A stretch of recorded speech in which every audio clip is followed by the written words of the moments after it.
This podcast will talk you through the ups and downs in the entertainment industry. Each and every one of you has a talent, but it's a tough business. People gonna tell you, get a real job. By introducing you to sustainable, moldable methods in a crazy, cutthroat world. Let us harness our willpower and take real action. Don't let it get you down. Join me, brothers and sisters, on a journey through trials and tribulations. Unfake it till you make it.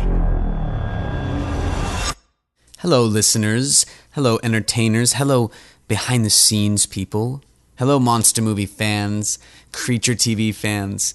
This is Tony Soriano, and this is episode 14 of the Unfake It Till You Make It podcast. Today's guest is special effects makeup designer and sculptor John Wheaton.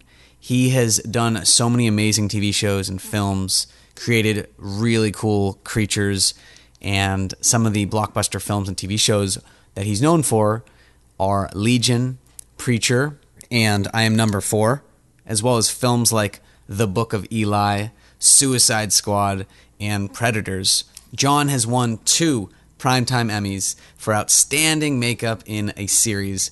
That's Buffy the Vampire Slayer and one of my all-time favorites, The X-Files. If you love the film industry, especially the horror genre and creatures and monsters and all the design that goes on, this episode will spark your interest immensely. It is with honor that I present to you a special effects makeup master, John Wheaton. Please enjoy. How about you tell us what you're about? Really, I'm a special effects makeup designer right now, and it was kind of my childhood dream, really. But so that's what I do at the moment. I work at a place called K&B EFX Group right now, and we do shows like we work on The Walking Dead, we work on Fear the Walking Dead, The Orville, a show called Legion. These are just some of the current shows. And I know there's more too. It's hard to remember everything, but we're really busy right now. In other words, we're kind of crazy busy. And how long have you been with them? I've been with them about 10, 11 years, I think now, actually. Okay. Maybe 12 years, in fact. Yeah. So I've been there a while. Yeah, I've actually been there a while. Yeah, they've been good to me, and yeah, it's a great place to work. In fact, it's one of the few remaining shops in the industry that still has a lot of work and has a lot of steady work. So a lot of people want to try to get in the door there because once you're in the door, then if they like you and you're good at what you do, you can stay there for a while, possibly, and be like one of the key members of the team, as it were. It sounds like a consistent job in the entertainment industry, which is weird. It's like it a is, paradox. yeah, that's true, and that's true. There's other artists that like freelance, or they just kind of try to do that kind of thing, where they go from shop to shop. And the thing is, that's great because the one advantage of that is you get to work on some fun projects, and maybe you get to work on some amazing project for a couple of months, like a Men in Black or something like that, and then it's over and you're out of work again. So then you have to find a job again, and maybe at a different company. It's over. Yeah. So it's like, you're out of work. So K&B is great in the sense it's steady work. And, cool. Now you're into horror films. I mean, are you still? Or that's what I remember. Are you still into horror films? Yes. Still into horror films. Still, that was a big inspiration for me to get into this kind of thing, and it's really a childhood fascination. It was just something I was always interested in as a child, and I was fascinated by. I used to stay up late with my dad, and he'd let me watch this old show, Night Gallery, which was this guy Rod Serling created. It was after he did Twilight Zone, which is his most famous show, and of course one of my favorite shows of all time as well. But yeah, I used to stay up with my dad and watch Night Gallery. And I remember I think it came on at like 10:30 in the evening or something, but he would allow me to stay up with him and watch it, and it was just so awesome. But of course, then I'd go to bed and I have nightmares. How old were you? This was I was really young. I don't know. I can't remember. I think it was like 6, 7, 8 or something like that, maybe. Nice. Some of my earlier memories. Also, when I was really young, I remember I had a book my parents gave me on dinosaurs, and I just kind of fell in love with dinosaurs. And then I started sketching some of the dinosaurs in the book and kind of copying the drawings. And of course, as a kid, when you're just starting out, it's very crude and everything. But that's something that I kept with as I got older and grew up and stuff. It kind of sparked your interest in designing, maybe. I think so. I think the art came first, and then but I always gravitated towards drawing monsters and dinosaurs and more creative stuff, you know. Because I was, of course, then I got into horror movies too. And What's your favorite horror? Godzilla. There was, I mean, nowadays, it's hard to say. Or like back then, and then maybe something current. Like back then, I think I was really into Godzilla. I think Godzilla I was like fascinated by, and I really got into the giant monster films, you know, the Toho films.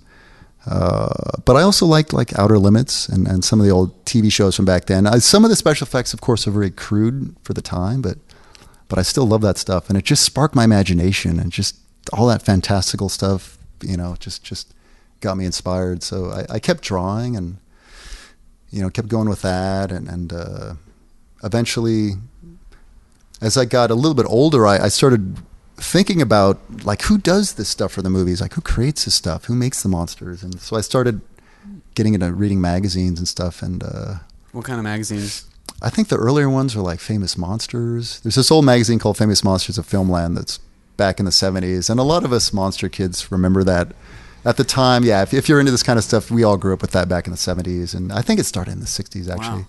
Yeah, this guy Forey Ackerman put the magazine out, and but so first I got into that, and then I think later it was Fangoria and Starlog and Cinefex and magazines like that. Cinefex was focused primarily on just special effects, but they started talking about the people that made the creatures and the behind the scenes effects, how they're created. And so I started learning about some of what became my heroes later, like this guy Rick Baker is one of the top makeup effects artists. He just recently retired. But he's an amazing artist and just a real inspiration, you know, for a lot of us makeup guys. This guy Rob Bottin was another big inspiration, and he did a couple of movies like The Howling and The Thing that just blew my mind when I saw it. I think he did The Thing? Yeah, you were talking about The Thing last week, I know, on your podcast. Yeah. But anyways, so I started researching these effects guys, and then I just thought, you know, maybe I could do that when I get older. Maybe now, how did you research back then? I mean, was the internet? I mean, well, of course we had no internet. By the way, you look like you're like 35, but you're a little. You. I think you're a little. I'm a little more bit mature, older than that. But, yeah. But, I've been around for a while, yeah. But but no, I you know, it's like. Now, what was the question? Oh yeah, how did we, or how did you research people back then? Yeah, there was no internet or anything like that. Of course. So it basically was through the magazines. You know, I became a fan of like Fangoria and Starlog and those magazines. So I'd collect them, and then I'd kind of read, and they'd have an article on the people that made this stuff behind the scenes. And this other guy, Dick Smith, was a big inspiration as well. He was one of the older generation of makeup artists, but he did some amazing stuff, and worked on The Exorcist, I think. He did a movie called Altered States, which I later saw in the theater, and I was actually, that's on my list of movies to see. Oh, you haven't seen it? So I really? should see it for sure. You definitely should see it. Okay, someone told me, I'm not going to mention who, but she turned out to be a little bit of a kook. It's like this lady that was working for my friend, but she told me it, and I wrote it down. And you definitely should check it out. Yeah, okay. I saw that in the theater when it came out, actually, which maybe gives you an idea how old I am. But if you know when that came out, but it's a really interesting film. It's yeah, I think. You just watch it. Yeah, you might like it actually. I will. So there's so much creativity that goes into the film industry, all entertainment industry. What is creativity? The word. What does it mean to you? Creativity. What does it mean to me?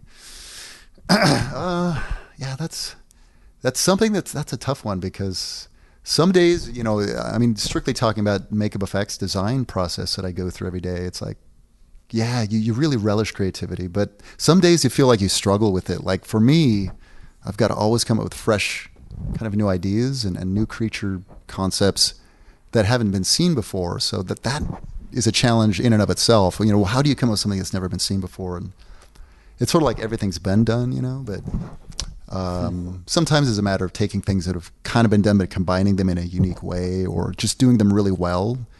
But other times you come up with something that could be considered original, you know. But it's sometimes creativity is, some days it's like the creativity feel like it isn't there, you know. It's like inspiration. Other days it's flowing and it feels like magic, and you probably know what I'm talking about, where you have this inspiration, and you've got to get it out, you've got to get it down, and it's just all flowing, and it's hard to explain, you know. If you thought about it, what really gets you into the best creative mode? What do you think? Like, is there any certain things that happen to actually trigger that creativity? I mean, I think music helps. I think listening to the right kind of moody music will put you in the mood at least.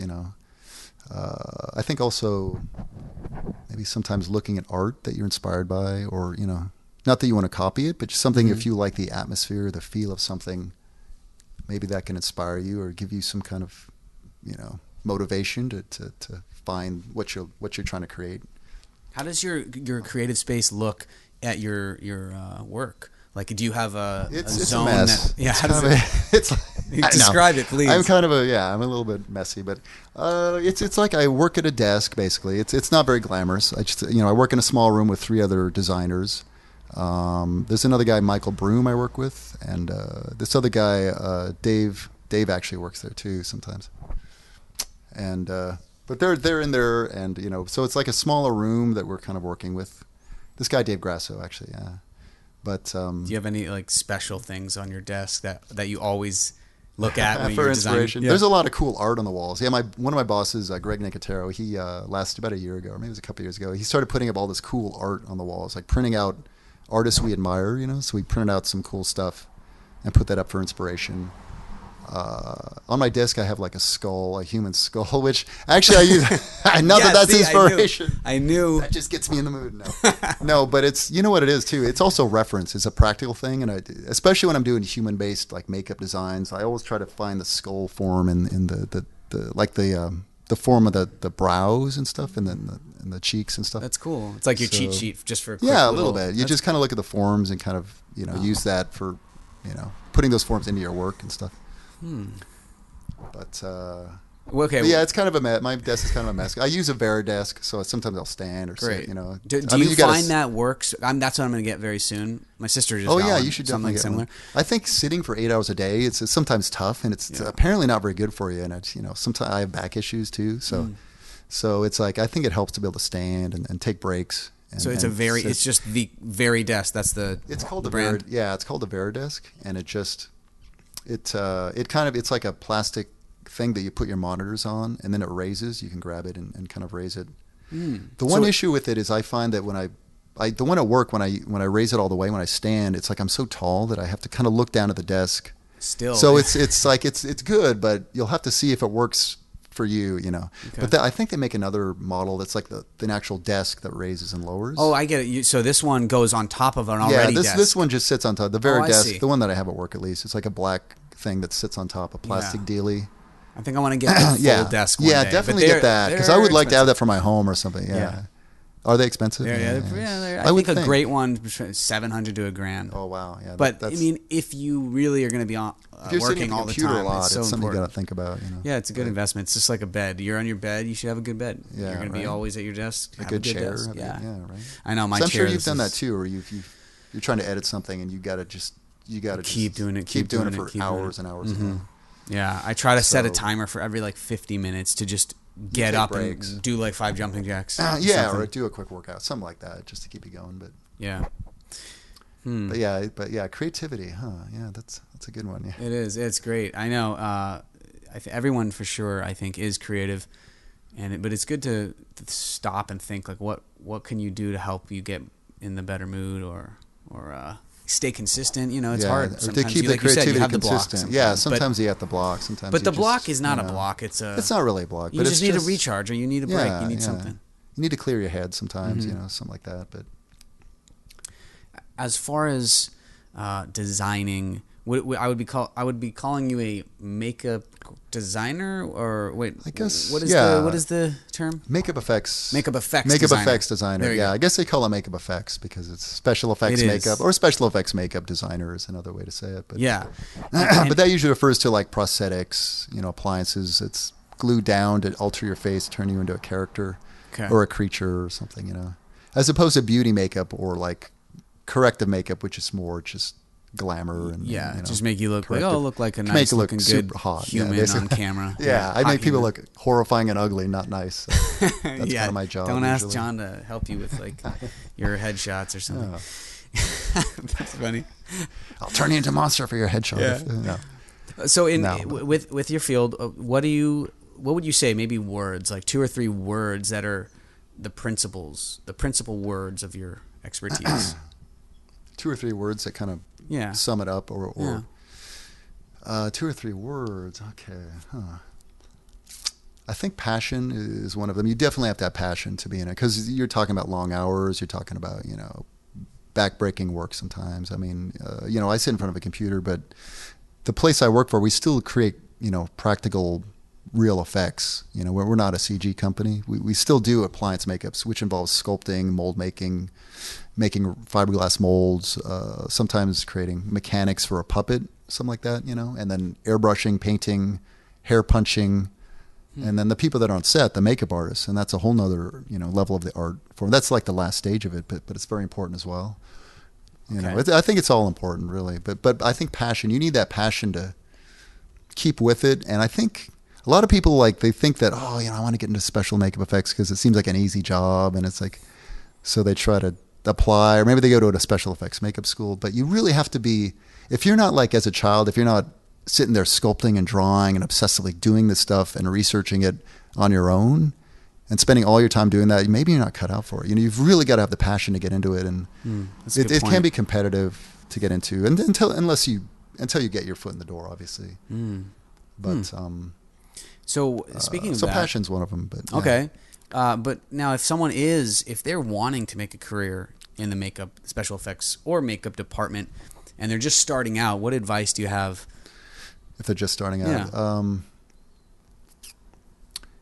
I think a lot of what I just said, actually, you definitely have to have the passion for it. You've got to work to improve your skills.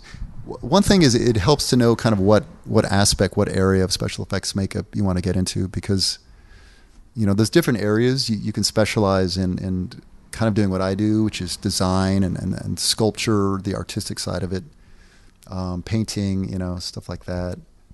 But then we have a whole bunch of people that are really skilled with the technical side of it as well, which involves mold making, life casting the talent, stuff like that. So if you know what aspect, what area do you want to be on set as a makeup artist, because that's entirely different from what I do, which is being in the studio designing stuff behind the scenes. So it helps to have an idea of what area you want to get into. But I would just practice like crazy and just keep going with it. If you're interested in design and sculpture, the artistic side of it, definitely take the traditional art seriously. Don't think you can just get into the computer stuff and the digital stuff and, have a shortcut to being a talented artist, because you need to learn the basics of traditional art, which involves drawing, painting, maybe drawing from models, life drawing, and just learning anatomy. That's really important. You've got to know your anatomy and being able to draw something that looks convincing and realistic.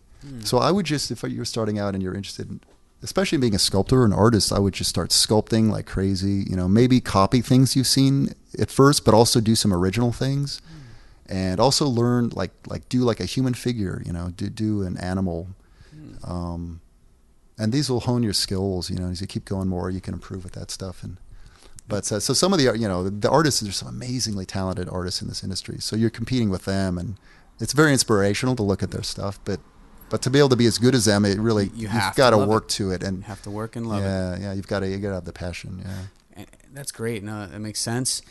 Now, if they're doing all that, how do they get their foot in the door? Any advice about that? Well, where did you start? How did you begin? How did you get involved with? That's tough. Yeah, there's definitely I feel like I was kind of lucky in some ways. I mean, because when I got into it, I kind of just fell into it. One of my first jobs was Dawn Post Studios, and I just moved down from Seattle, but I showed my work, and I think I mailed it. Well, what you do is you mail your work in generally to these studios. So you get a list of where the studios or shops are, and then you mail in examples of your work, and you try to, like I said, you kind of practice your stuff. You get your best work together, and you try to shoot it as best you can, and then send that out to the different effects studios. And hopefully, if you can get an interview with one of these places, you can get your foot in the door and maybe at least talk to them and get some advice on what they think of your portfolio. Many of the shop studios, if you're nice and you send work in like that, and they accept you for an interview or something, they're really cool with helping you out with information and stuff, especially if you show potential in your work. I mean, it's possible if you're talented and good enough, they might just hire you on the spot. That's certainly happened, or the other possibility is like an internship or something. Some places might do that. But yeah, basically just keep honing your craft, keep working to improve yourself. The one thing you should never do is never, if you have an address to an effects company, never just show up without sending anything and just say, oh, I want to have an interview. That will get you that will get you wow. They will maybe never hire you ever again if you do something like that. So yeah, that's just a word of caution there. But I don't think, most people don't want to, it's not like the South where you leave your doors open, or the old days and just like, come on by. Right. It's just like, hey. With effects companies, they're a little bit twitchy about that, because it's like, what if we had some big talent there that day and you just walk in, and it's just it's really uncool to do that. So that's good advice. So but just keep working with it, and if you have a passion, it'll happen for you. But you've got to make it happen though too. And definitely certain people have more of an aptitude towards it, than others. But maybe if you don't, if you don't have the aptitude with artistically, maybe if you're still interested, there's other areas you can get into as well. So happened at my company, and it's like they'll just say, "Oh, see ya," and we'll never hire you now. Basically, that's like But anyways, Oh man, interesting. Now, per project, do you have any small things? What it could be one small thing you do, or like 4 or 5 small things you do that really give you your favorite results? Per designer, per project. What do you? Yeah, think? Like tricks or special things that you always do this, and that sets you up for success. Yeah, the project. with special effects design work, that's a hard one. I mean, I think just through the years of doing it over and over, you you develop your style, obviously, and I think I have a style, I guess, but certain things I do that makes sure that I'm always successful. Yeah, it's something sometimes I'm not successful. Sometimes I strike out. Actually, sometimes I'll do something that this is all wrong. Start over. No, and you just throw everything on the desk. That's where it's sometimes it's a little stressful, but no. But that's where you need to, as an artist, you need to have that self-discipline to rise above that and not let your ego get involved. That's another thing that's tough when you get into the industry as a designer or a sculptor or whatever.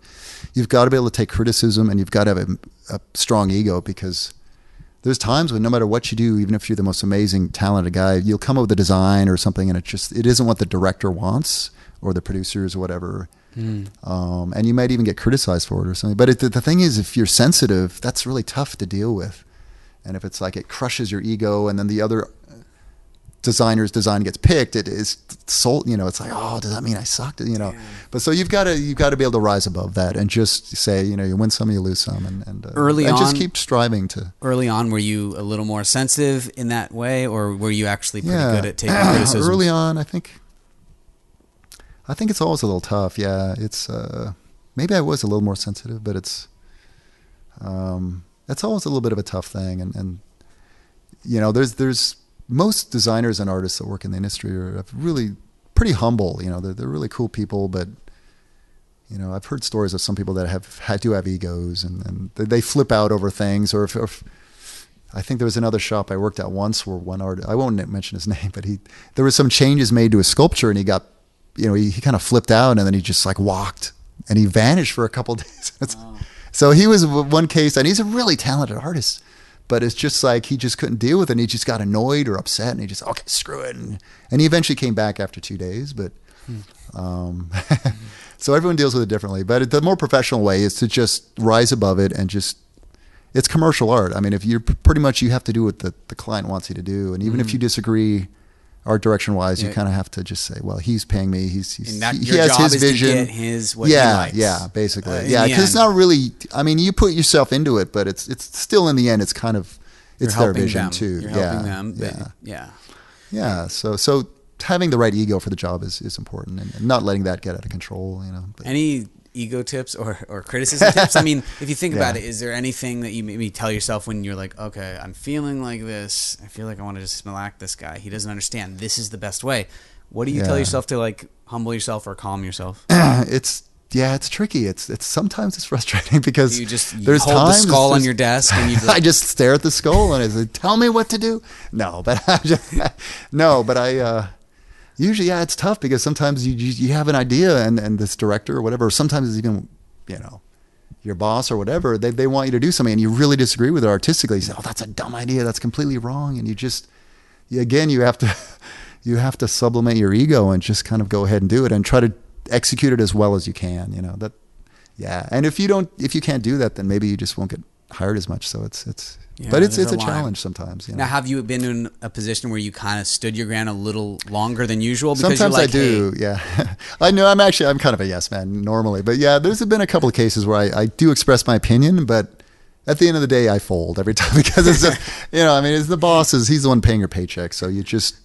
You kind of do what they want in the end, but sometimes you do. I've argued them or I've talked them into, maybe try this, and so sometimes it is worth fighting a little bit. But every situation is different, and it depends on who you're working for and stuff like that. So, great. Can you talk us through the very the beginning of when a producer or director comes to you and says, we're looking for this, and the sculpting part, the design part, and then where it goes and where it finishes. Right. Give us a little like the through. process, the stages and stuff. Yeah. It's again, that's a little different on every show. Some things are just really quick, and you just don't have any time. You got to design it really quick and then execute it and get it ready for shooting. And other times you have a lot of time to plan and more pre-production. But we get, K&B will get a call for, to work on a show, a TV show or a movie or something, and then they'll send a script over. So then we'll kind of take a look at the script. And so you read the script sometimes? Well, I don't. I generally don't. Occasionally I will. Generally I don't read them, but sometimes I will, depending on what it is. Generally it's like my bosses, Greg Nicotero and Howard Berger, will read them. So they'll read the scripts, and then from there they'll decide if they even want to do the show, because sometimes maybe if we're too busy or if they don't like the script, whatever. But generally we'll probably do it. And then the other issue is what is our budget, stuff like that. So then it's a matter of meetings between my bosses and then the clients, producers or whoever, the director. And they kind of hash out conceptual. There's usually a design meeting or something. And if sometimes we'll do spec design work. Generally though, we won't do design work unless we're paid a little upfront design seed money. But occasionally we'll do stuff on spec. We try not to do that because we don't think that's a good precedent to be doing free work for other people. Because the thing is, there's been cases where they've gone to every shop and do me spec work, and then they get all this free design work, and then they end up using a design that they didn't pay someone for and went to another shop and said, now execute this. So that kind of stuff has happened.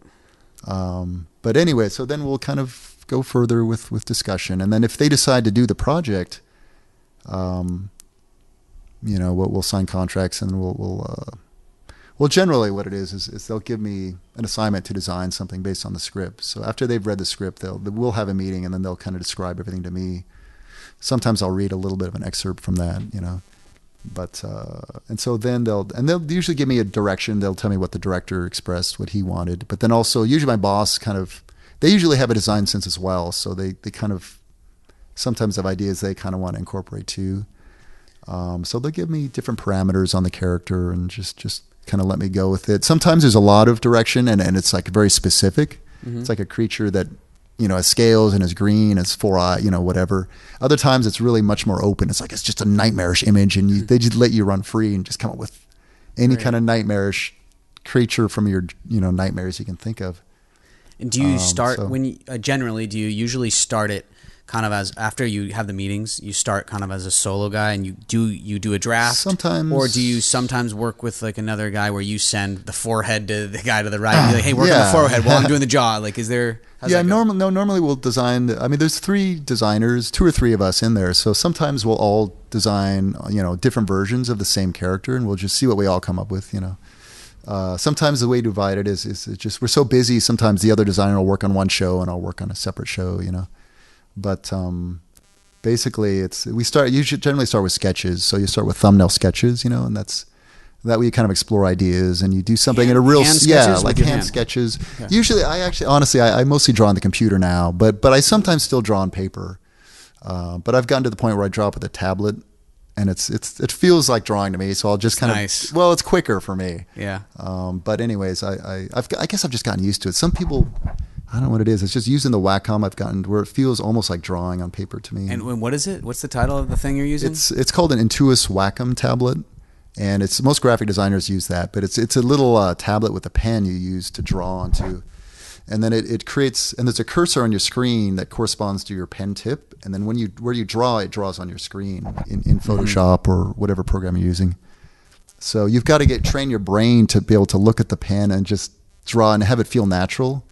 But I've gotten to the point where it kind of feels almost natural to me. So Nice. But anyways, yeah. So start with sketches, and then from there move to more finished, like Photoshop rendered pieces, and sometimes even do like a 3D model version of it. So I'm getting into this program called Zbrush, which is a 3D modeling program where you can create something like a 3D sculpture or something. Nice. Or something the equivalent of that, but you work in the computer and you start with a basic shape and you just kind of push and pull, and it's really an incredible program. I took a class on it last year, and I feel like I finally have a little bit more of a grasp on it, even though I've got so much more to learn with it. But it's a program called ZBrush, Pixelogic ZBrush, and a lot of artists are getting into it now, but you can create something that looks very dimensional and realistic and like a 3D model, which you can spin and see from any angle. And it's also used to create models for video games and movies now. So everyone's using the software. But that's really exciting for me too. And that's a new piece of software I'm kind of getting into. And designing creatures and sculpting all these monstrosities, but in 3D. So it's kind of like sculpting a little bit.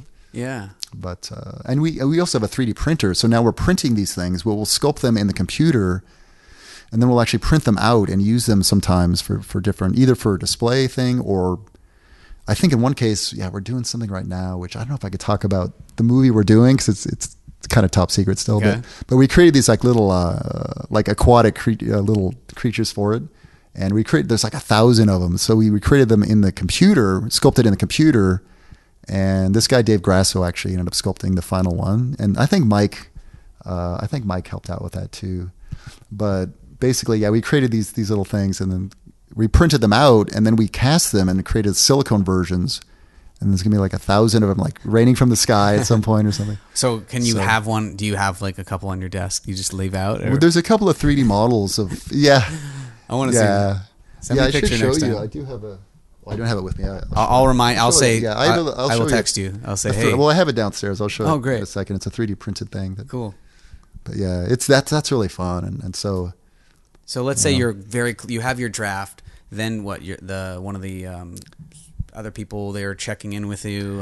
So then we do our different rounds of designs and stuff, and submit those, and then kind of wait for critiques and stuff. So we'll get notes on the art we did, and the clients will say, well, could you change this? We'd like to see that. Maybe we like version B, but we love this version, but maybe change the eyes, and so there's. Sometimes you get lucky and they just have something and you nail it right off the bat. Oh, that's perfect. That's amazing. That's it. Yeah, and you feel like a rock star at that point. But then other times it's like you struggle and it takes you weeks and weeks, and maybe the client's really picky or something. And but sometimes it's a struggle to get to the final thing. I remember this design we did for this TV show Preacher we're working on, and there's one of the main characters is this character Arseface. And Arseface? Arseface. Arse, like it's based on a graphic novel, but it's really kind of disturbing. But his face is all like he had a shotgun to his face, and he's healed up, but it's like the destructive aftermath of that. So, but it's based on a graphic novel, and I did all these renderings earlier that was much more realistic, and I was looking at real reference of guys that had shot themselves. It was kind of disturbing to look at, but it's just guys that had shot themselves in the face with a shotgun and stuff. And then it kept going through all these versions. They didn't like anything, and they kept changing it. And the final version was much more stylized, and it looked more like the makeups from Dick Tracy, which were more cartoonish looking and stuff. Maybe they thought the ones I did were too horrific, the early ones or something. So that could be it too. Realistic. Maybe they didn't want the realistic look. Maybe not. I tend to always try to do stuff to look real, but. Anyways, but that one, I remember that dragging on for a long time, and it's like, but they finally settled on something and we sculpted. So once they settle, then you go into a sculpting phase. Yeah, and then we go into a sculpting phase. So that's the next stage. My stage now is generally the early stages of designing and stuff, and then from there we send off. Once we have an approved design, we give it to the sculptor generally, who then, depending on what it is, if it's a makeup appliance or something, we'll live cast the actor's face. And create a positive life cast, and then from that the sculptors kind of sculpt the features in clay and work that in clay, and that's a whole process too, where they probably have to get that In fact, they do send pictures of that to get that approved and final approval of the sculpture. And that is then molded and then cleaned out, and then they create like a foam latex piece from that by injecting the foam latex in there, and then they bake that for a while. And so again, there's all these stages, all these specialists that do all these different stages. So it's pretty amazing. But you end up with the final piece that is either a foam latex piece that is glued down to the actor's face on set by the makeup artist, or sometimes we use silicone also. We're getting more and more into silicone makeups, which are a bit more translucent and look more realistic. And also the other stage is hair. Sometimes there's hair work. So that's one of the later stages. After we get the rubber pieces, usually there's an artist that airbrushes, pre-paints the pieces also. So that's another stage. And then one of the last stages is the people punching hair, if the character has hair. And then from there, it's up to the people on set, the makeup artists on set, And we generally like to send our own makeup artists to set, because the people we know and we trust, nice. And then we can kind of work with them. But then in some productions, it's like we just create the effects and then the other makeup artists apply. But we don't have as much control that way, so we prefer to do it the first way. That's good. Yeah, keep it with keep vision the you guys control. had. Also, we just trying to keep it, because the thing is, and not that. The thing is, if you allow someone else to do the on-set stuff, and what if the quality, and then it reflects on you, Yeah, you're right. So it's like final look. Whatever that is. But so then so now you get that all on set, and then the makeup's done, and then they shoot. Yeah, and then they shoot, and then it's up to the makeup artist to apply it every day of the shoot and maintain it and stuff like that. So then it goes to editing, and the editing can change the look a little too. Yeah, right. And the editing, and sometimes CG. That's true. I mean, sometimes we do stuff where there's CG modifications to things we've done. So we're getting more and more into that as well. So I think we did something for Walking Dead a couple of seasons ago where we most of the stuff is done as a sculpture, just traditionally. But I think in a couple of cases we had like walkers or zombies that had parts of them missing. So I think there's one where I designed it where there's like this big hole in his neck or something, and then, so they put green screen on the makeup on the actor on location on his neck, and the shape that matched the hole. And then later they CG'd like the CG neck with the big hole in it that I sculpted in Zbrush, that program Zbrush, and it gave a really creepy look, to it. And I think we did another zombie too that had like a real thin waist or something. But it would be cool to do more of that kind of stuff too, to kind of combine CG with makeup. Yeah, and then that's a different. You'll have to think designing wise a little differently when you start, if you know that's going to happen. A little bit, maybe you've got to kind of plan for it and way work that in. But I think they did it on Game of Thrones too. They did some really cool things with like these zombie characters with CG removal of sections of things. But it's all fascinating. Yeah, but the weird thing I've just realized lately is it's amazing I'm working on the computer. Like I never thought I'd be a computer artist someday, Because my background is I actually did sculpt for a while, and my other job I was a sculptor, and I also airbrushed quite a bit. I worked at another company called Optic Nerve years ago, and I worked there for quite a while. So we worked on Babylon 5 and the X-Files and Buffy the Vampire Slayer. Briefly go into X-Files. Yeah. What'd you do? We did X-Files. We only did I think 2.5 seasons though. When it came to LA. The stuff earlier was done in Canada when it was shot in Canada. Right. This guy Toby Lindala did it. So so we did it for a couple of seasons. And did you get to go on set sometimes on X-Files? On that one, I can't remember if I went on. I don't think I actually went on set for that one. I think Buffy like once or twice I went on set. Again, I've been more of a behind the scenes guy where it's just I do the art and create the design work and So, but I do enjoy the set work too. I'd like to do more of it. Do more makeup and stuff like that.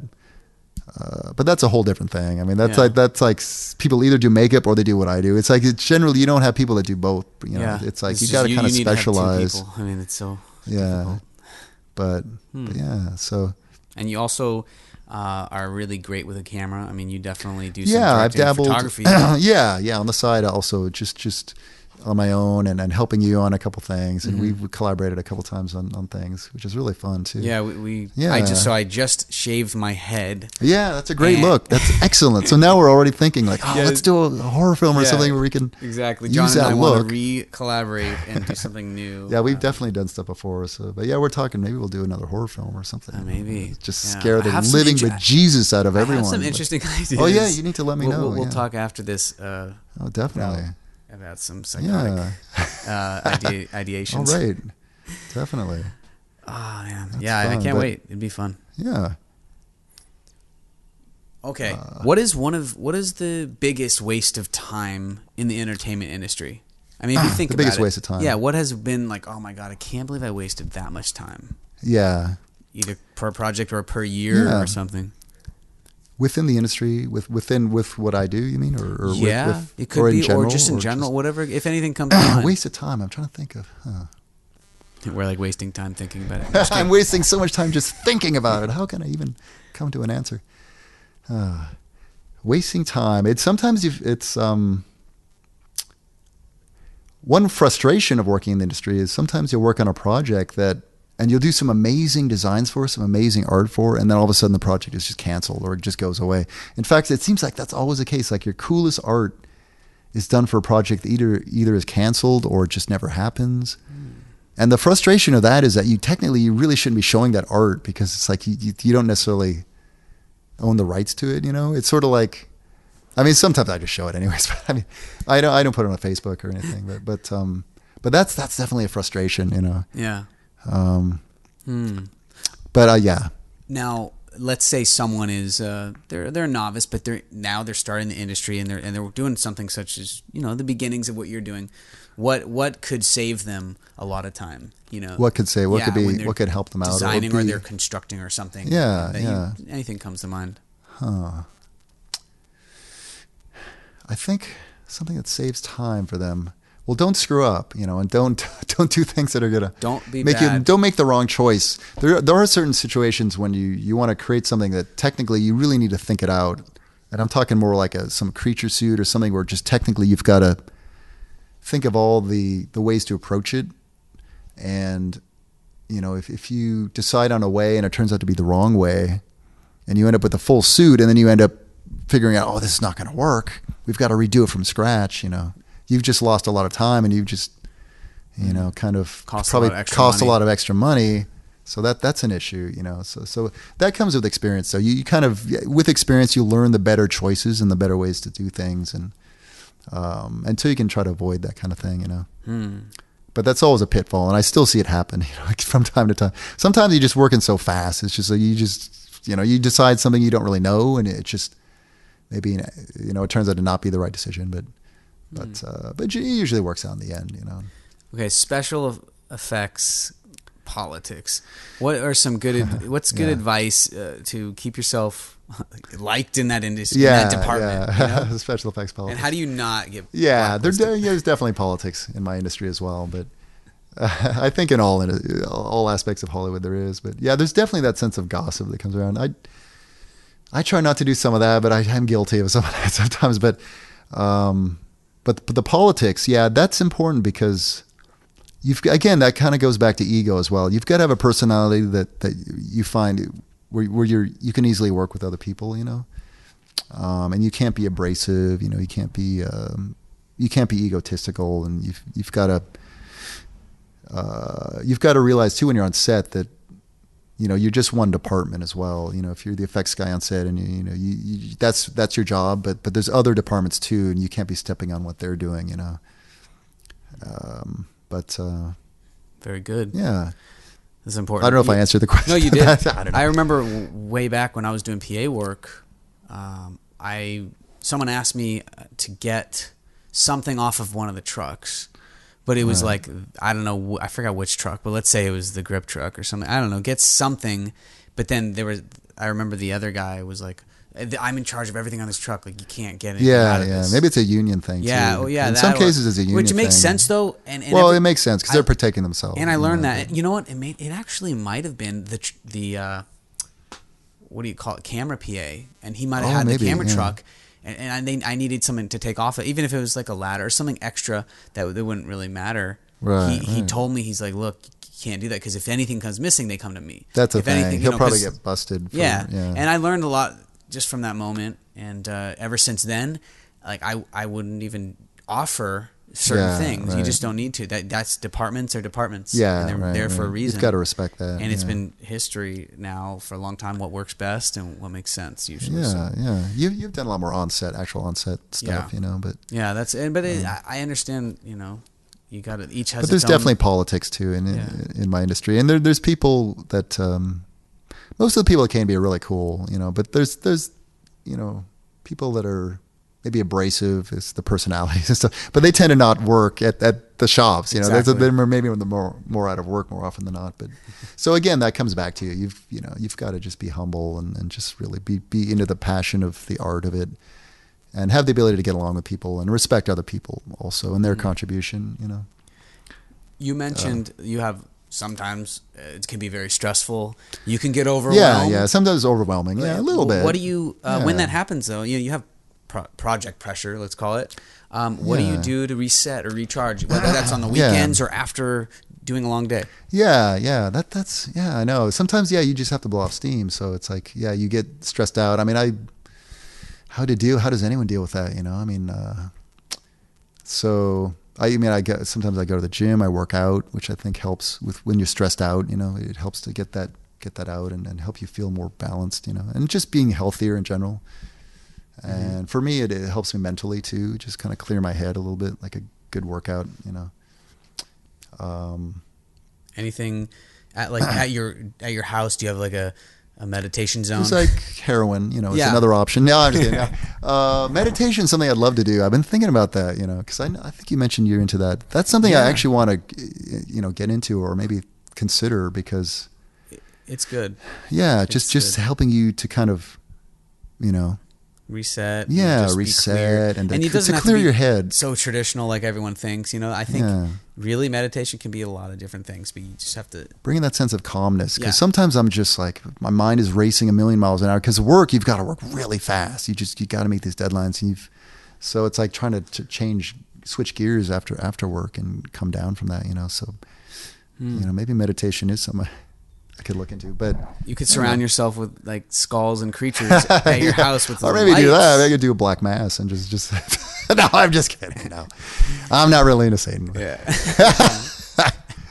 People always ask me the same questions, like, "Oh, do you have nightmares? How do you come up with these ideas?" But it's funny. When I went into your house a long time ago, I remember you like took me down to this interesting room that had all these old props and like nightmarish creatures. Yeah, like body parts. Yeah, and I always had this joke in my head that I was hoping would stay a joke, that like there's really like a dead body down here. John's like a real. Killer, I know. Because that'd be a great movie idea, though. I'm sure I think it's been done actually, but. No. Anything? Okay. What about do you go away anywhere special in California or somewhere like? Yeah, I wish It's tough. Yeah, I actually went to Korea, Seoul, Korea, which is I never go on vacation, but it was the first vacation I've had in a long time, which is really great because it clears your head out, and just traveling to a far off land or something and just having that perspective that brings to you. Do you speak Korean? I don't know. I know a couple of swear words my mom taught me. That's about it. Okay. Even though I'm half Korean, I am half Korean. My mom's Korean, but I was born in America, so she never taught me Korean, and I do love Korean food and stuff. But going on vacation, if you could do that, that's a great way to kind of then you come back and you probably are stronger. Yeah, because I think it's your projects. It kind of clears your head, but there's something it like resets you or something. You mentioned some mentors and everything. Is there any other person or resource that you go to in your field to get inspired, or let's say when you're researching any nowadays resources? Yeah. Maybe to recommend for listeners. Yeah. There's so much stuff out there. I mean, the internet now is such an amazing tool. You can learn so much just off the internet, honestly. I mean, there's makeup effect schools you can go to. That's one possibility. That's one thing to think about. But I don't think you need to go to them necessarily. I think you could just, if you're good enough and you work hard enough and you have the portfolio, you could just show your work and maybe get hired or get your foot in the door at some shop, or even just get brought on as an intern or something, Any special?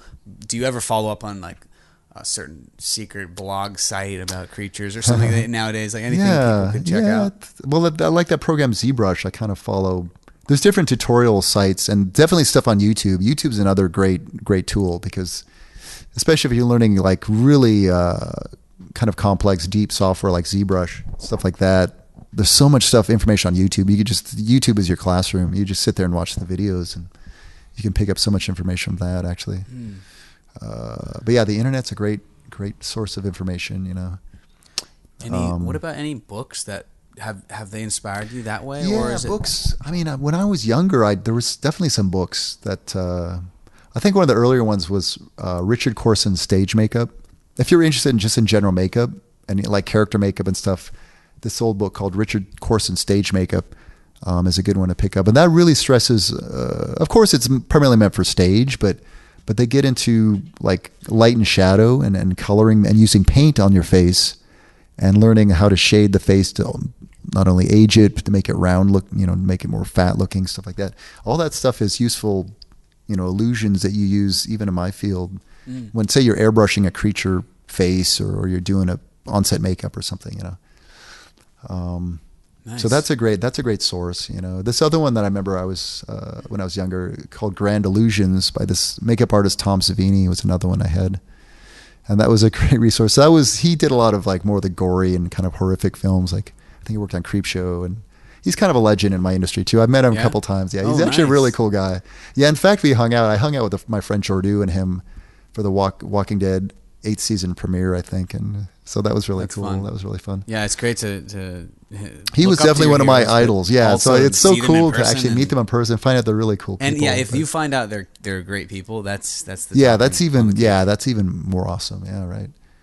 But his book is pretty good too. Yeah, actually, it's called Grand Illusions, and that had a lot of good tips for like I think it talked about foam latex and the best formula for that. I think I was using R&D foam latex at the time, and I'm sure there's newer books that are also useful, but yeah, classics. I are great, guess yeah. But the online stuff too is great, But I honestly haven't looked at books like that for a while, I guess. But yeah. I know. I mean, I'm too busy actually doing it. But yeah, you're doing it. Or if you search something, it's like you search a sentence and then you find the excerpt and you're done. Like it's so fast now with Google. It's kind of scary almost, but beautifully scary. But yeah, computers have changed our world. You may be the perfect person for this next question. And sometimes I'm reluctant to ask people this, but I'm not with you. Okay. Time has passed, and we're in the future, but you're not. What is written on your epitaph? Okay. Yeah, I know you asked this question of everyone. Okay, so... God, that's such a tough one.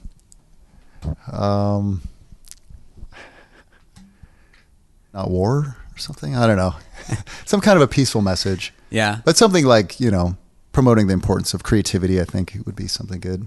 Yeah, creativity keeps us going. Yeah, because I think that's a problem in the world right now is people don't have a way to express themselves so creatively. Just shoot people everywhere. Yeah, so they just turn to violence or hatred or whatever. Yeah, your hatred and violence just goes into the film. I get it all out. I get it all out in the creatures I make. That's all my anger comes out with that. No, I'm just kidding. No, but sometimes art is therapeutic, though. Actually, that is true. You probably know that too. Yeah, but yeah, definitely, I agree. Yeah. All right. Well, I thought you would have yours already ready. No, I was kidding. Yeah. No. Yeah. Okay, where can people see some of your work or reach out to you or find you online? What would you...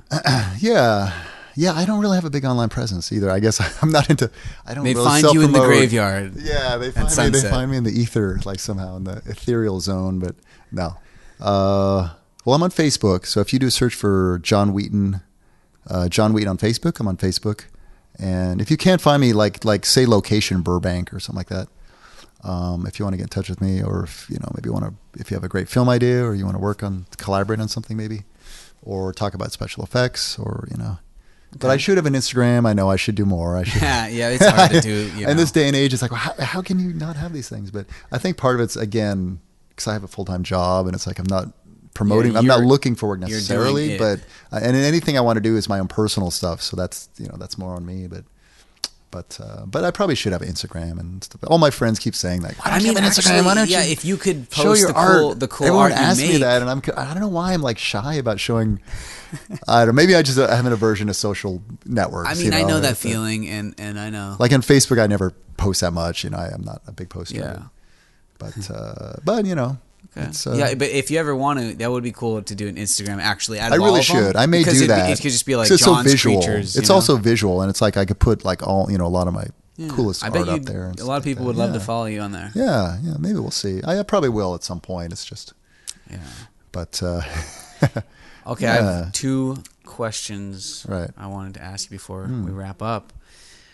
In one word, what are you constantly working on to improve that would help yourself, but also maybe those around you? Right. What am I trying to improve within myself, but also for those around me? Yeah, maybe in any word that comes to mind. God, these tough questions. Well, it's better than being easy questions, I guess. Yeah, you don't want yes or no questions all the time. You got to make them think. Well, let's see. I mean, don't hesitate, I guess. That's 2 words, though. But hesitation? Hesitation, yeah. Hesitation. But avoiding hesitation, yeah. Because maybe that's something I could, work on, as far as my own projects, at least. Yeah. I think that's a good one, actually. Yeah. I mean, I would say for me, too, sometimes something I like to overcome is my hesitation. Yeah, that probably is one of the big ones because, again, it's like I do want to do more stuff, and I do have a lot of ideas and everything. So it's just, but maybe it's a self-doubt or something, like, because, again, my day job is what I put most of my energy into, the creatures and stuff. But I do want to do more shorts and then other stuff too. The last short I did, maybe the part of it was that I felt like that one didn't quite come together exactly the way I wanted. So maybe part of it's like the fear of failure. Like I kind of feel like, oh, no, but there's a part of me that wants to prove that I can do something really cool. So that's kind of my inspiration for wanting to do something now. That's good. Yeah, you definitely. You should. We were talking earlier about maybe we'll work on something. But you do a project and it's like, I kind of think that sucks. Damn. Yeah, well, you learn from everything. Then you the next up one with. is going to get better, and you have to do. You've got to keep going forward. Ryan Connolly, the other guest I had on, he was great. He was saying, you just have to do 100. Yeah, he sounds really prolific. Like he's done so many. Yeah, what was he saying? Good, like he's got to do at least 1 short a year, and you feel like a loser. Yeah, I really related to that actually. And since it's been so long since I did that last short, it's like, I don't know. I mean, I'm telling you the truth, me too. The last short that I did that was just pure passion was in the Philippines. I did I'll show you if you haven't seen it. But it's a 2-minute thing. I did some special effects on it. I tested some of my After Effects. I'm not the best, but I know a little. And it was actually, I submitted it to Ryan Connolly's Film Fest. Something like that. And I was like, that's a perfect reason. You got to find a reason to do something. And it should be inside, but sometimes external. And it helps to be something like personal or something too. Yeah. And I thought about something that was personal, and I was traveling all the way in Asia. That's great. And I gathered all these people that never have done anything in the film industry. Oh, cool. And I was just running everything. And talking to them, and they were speaking in their language. We have some subtitles. It's really cool. I'll put it in the show notes if anyone wants to see it. So the only thing is, it was 2 minutes, or it was a 1-minute film contest. Yeah, okay. And that's tough. I've never done that. Like I can never get my shorts. And so but I made one first. I made it 2 minutes. I was like, okay, this is good. This is what I would want. And then I'm like, let me trim it down to 1. And the 1 was just. The story didn't really give enough. Yeah, you just don't have enough information. The ideation was meant for probably like a 4 or 5 minute short. Right. But I knew I was supposed to do it for 1 minute, but that's the thing. I haven't practiced much. So if I wanted to get into doing 1 minute, I just have to keep doing them. Yeah, right. You get better with it too. I mean, if you did like 20 or 31 minutes, you'd be amazing by the 30th one. Because the ideation to approach it is going to be so different than thinking of like a 5 to 10 minute short. The ideation and the beginnings, just like what we were saying, the ideations might change when you're designing some special effects. If it evolves, there's going to be CGI, there might be some different approach. Yeah, right. You might think of something different with CGI involvement, but yeah, that's great. Okay, one. You know what? I got to figure out how to transition into like my final question or in a new question. Sometimes I say all these weird words that just they don't need to be said. Yeah, I'm the same way. I always feel like I say the wrong words all the time. Like I just. It almost sounds like I'm being abrupt sometimes when I listen no. back. I'm like, okay, so what one step can people take now, let's say today, that can help them with their progress and their passions in the entertainment industry? Something simple or something they could do today. Not that it takes weeks, but something that can get them that spark. Just one, like the first step or like one thing that you could believe in yourself. I mean, you've got to believe that you're capable of doing it, I think, too. What could they do to believe in themselves? I know that's the deeper the thing. question. I know, right? Is it that easy? What could I do for me? You've got to prove it yourself that you're capable of doing it. Say like. What would I say? If you want to make it in the entertainment industry and make a living, but also not even forget making a living in the beginning. You shouldn't do it to make a living. You should do it because, like you said, feel the passion for it. You have this real burning need to do it. Yeah. But do anything, whatever you like. Do the beginning of it, and if you're a writer, write one sentence today that is interesting. That's a good. That you like. That's a good. And so that means you're going to probably have to write 100, and then out of the 100, pick 10. Out of the 10, pick your top 2, and then see if you can turn those 2 sentences into an ideation for a short. Okay, that's an idea. Yeah. If you're let's say for designing purposes, for people that are doing special effects, more specific to make up effects. What could they do? Like one thing that could maybe just inspire them to do the next step, maybe tomorrow. Yeah, right. Well, one thing is sometimes just, watching a movie that inspires you is one thing too. I mean, it puts you in the mood and it kind of gives you, into that kind of mind state. That's a good one.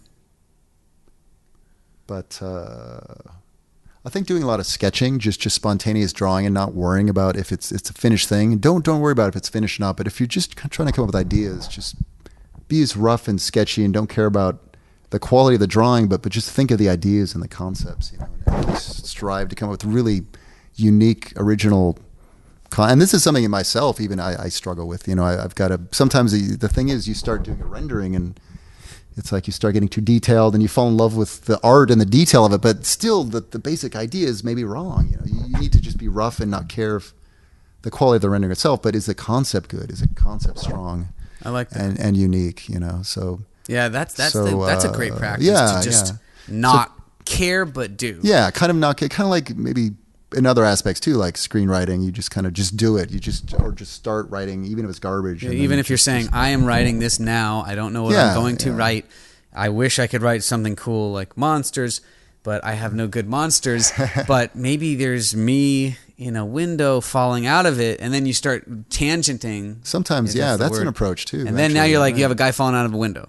Yeah, and maybe like a monster catches him, and then the monster takes him into his lair. Yeah, it'd be like a cheesy, freaky... For a cheesy B-movie horror film. That's great, though, actually. No, I know. Let's write that down, Next No, week. but no, that's But don't get precious with your ideas and don't, and this is, again, specific to creature effects design work and stuff.